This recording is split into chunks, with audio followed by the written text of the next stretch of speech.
Upon impact, apocalyptic destruction will ensue.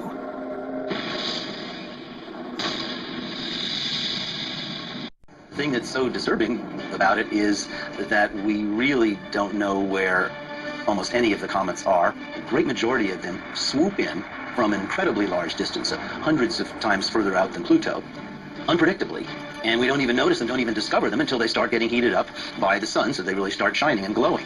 By that time, it only has a few months before it's going to cross through at very high speed through the inner part of the solar system. And that is really too late to do anything about it.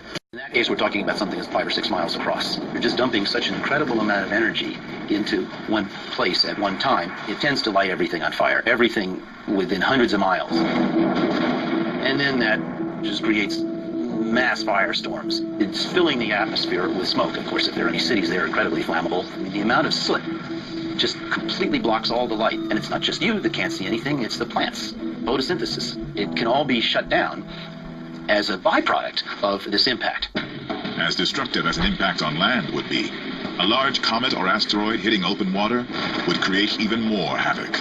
You have dumped all of that energy of thousands of hydrogen bombs into the ocean. In a matter of seconds, you're vaporizing cubic miles of ocean. What is the water going to do after it's all blasted out in a spray of steam?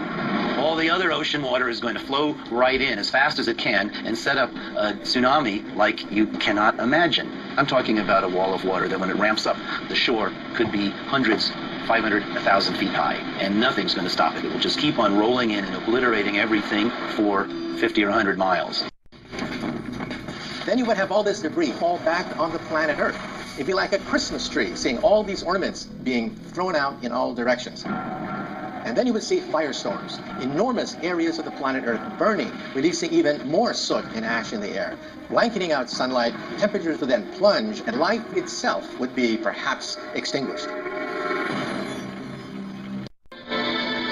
Once scientists had said it could never happen. Now many were shocked. Some talked about the end of the world. If something sneaks up on us, then there's very little we can do. In fact, today, the most likely situation is zero warning.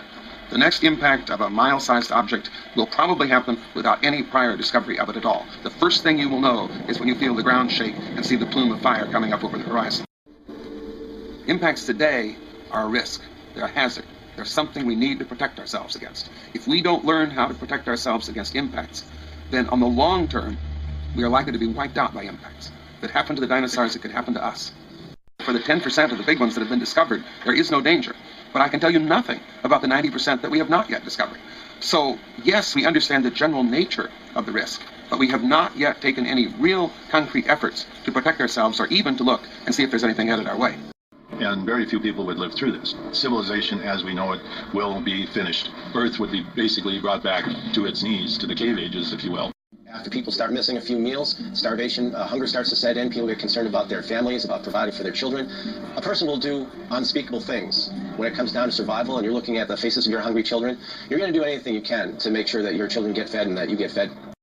So it's not a question of if it'll happen, it's a question of when it will happen. The clock stopped at 1:17. Without any warning, a colossal fireball rockets down from space like a speeding bullet. Upon impact, apocalyptic destruction will ensue.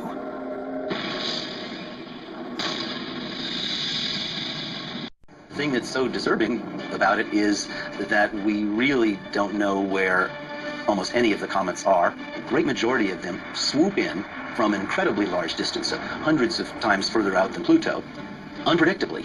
And we don't even notice. Rockets down from space like a speeding bullet. Upon impact, apocalyptic destruction will ensue.